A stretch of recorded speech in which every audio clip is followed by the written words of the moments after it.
नमस्कार, स्वागत है आप सभी का द बिहार टॉप में। मेरा नाम उदित तारन है। देखिए, तबीयत काफी नासाज है, इस कारण थोड़ा आवाज में दिक्कत है, लेकिन कहानी दिलचस्प आपको बताऊंगा। कहानी बिहार कांग्रेस की है। कहानी बिहार कांग्रेस में भूमिहार वर्चस्व की है। बिहार में कांग्रेस को 9 सीटें मिली है और इन 9 सीटों में 3 सीटें ऐसी हैं जिस पर यह चर्चा है कि तीनों पर भूमिहार चेहरा जो है वही प्रत्याशी बनेगा और वही एनडीए गठबंधन जो है उनके प्रत्याशियों को टक्कर देगा। इसमें सबसे महत्वपूर्ण नाम जो है वो चिराग की पार्टी के राष्ट्रीय उपाध्यक्ष रहे डॉक्टर अरुण कुमार का है। एक और भूमिहार है, युवा है, काफी वोकल है। बिहार में तेजस्वी को उससे डर लगता है, कन्हैया कुमार की हम बात कर रहे हैं। एक और भूमिहार है बिहार कांग्रेस के प्रदेश अध्यक्ष, उनके जो पुत्र हैं आकाश सिंह, पिछले बार आरएलएसपी के टिकट पर मोतिहारी लोकसभा लड़े थे, हार गए थे। इन तीनों की चर्चा बिहार के किन सीटों से हो रही है, इस पर यह वीडियो हमारा केंद्रित रहेगा। शुरुआत करते हैं डॉक्टर अरुण कुमार से। Doctor Arun Kumar 2 term MP रहे, 2 बार एमएलसी रहे हैं। बिहार में समाजवाद का यानी सोशलिस्ट फेस जो होता है, समाजवाद का बड़ा चेहरा माने जाते हैं। चिराग पासवान की पार्टी वो उस समय ज्वाइन किए जब चिराग पासवान सबसे अधिक संघर्ष के दिनों से गुजर रहे थे। चिराग पासवान ने यह आश्वासन भी दिया था कि आप चुनाव लड़िएगा, लेकिन जैसे ही एनडीए में चिराग की एंट्री होती है उसके बाद भी यह आश्वासन चलते रहता है।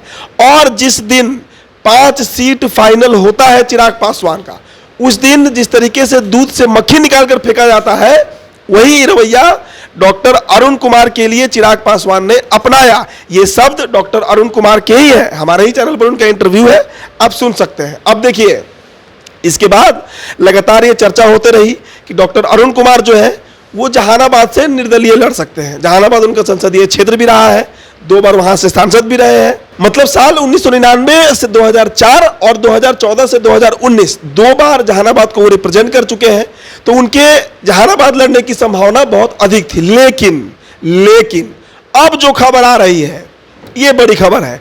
खबर है कि डॉक्टर अरुण कुमार जो है वो चुनाव लड़ सकते हैं मुजफ्फरपुर से।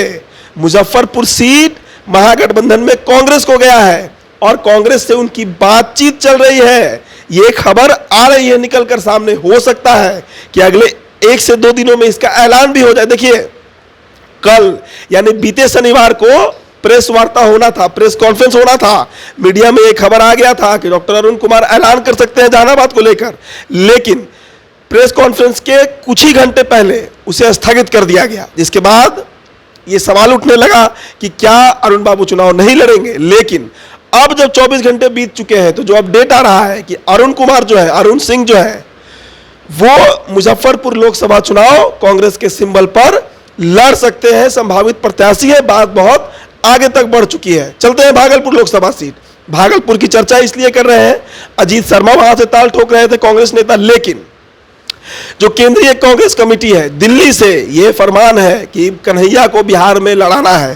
पहले चर्चा महाराजगंज सीट को लेकर थी, लेकिन अब जो खबर है कि भागलपुर लोकसभा से कन्हैया कुमार प्रत्याशी बनाए जा सकते हैं और वहां पर बेहद दिलचस्प मुकाबला होगा, क्योंकि कन्हैया जहां से भी लड़ते हैं वो सीट अपने आप में चर्चा का विषय बन जाता है। तो भागलपुर से कन्हैया का नाम दिल्ली से फाइनल करवाया जा रहा है। अब देखिए, 2 भूमिहार जो चुनाव लड़ रहे हैं, अरुण कुमार और कन्हैया कुमार, लेकिन प्रदेश अध्यक्ष जो है अखिलेश प्रसाद सिंह, उनके पुत्र हैं आकाश सिंह। पिछले बार हारे लेकिन लड़ाया गया उनको, सबसे युवा प्रत्याशी थे। इस बार तजुर्बे के साथ आकाश जो है वो उतरना चाह रहे हैं और बेतिया लोकसभा सीट जो है, बेतिया लोकसभा सीट जो कांग्रेस के खाते में गया है, पश्चिमी चंपारण लोकसभा सीट, वहां से हो सकता, हालांकि चर्चा उस सीट पर ब्राह्मण चेहरे को लेकर है, लेकिन अखिलेश सिंह का लॉबी जो है वो काम कर रहा है और खबर है कि उस सीट से आकाश सिंह जो है वो ताल ठोक सकते हैं। तो ये 3 सीट जो है वो बेहद दिलचस्प होने जा रहा है। यहां पर मुकाबला भूमिहार और बिहार में भूमिहार जिस भी सीट से लड़ता है, चाहे वो वैशाली का मुन्ना शुक्ला हो, नवादा से विवेक ठाकुर हो या कोई भी सीट हो, बेगूसराय के गिरिराज सिंह हो, वहां चर्चा जरूर होती है। साथ ही साथ कांग्रेस का यह भी मिशन है कि सवर्ण वोट और खासकर जो भूमिहार लॉबी है, जो भूमिहार वोटर्स हैं, जो इन्फ्लुएंसर हैं, उनको अगर अपने पाले में किया जाए तो एनडीए को नुकसान भी पहुंचाया जा सकता है। तो देखिए, अगले 24-48 घंटों में तय हो जाएगा फिलहाल इस रिपोर्ट में इतना ही। बहुत बहुत शुक्रिया।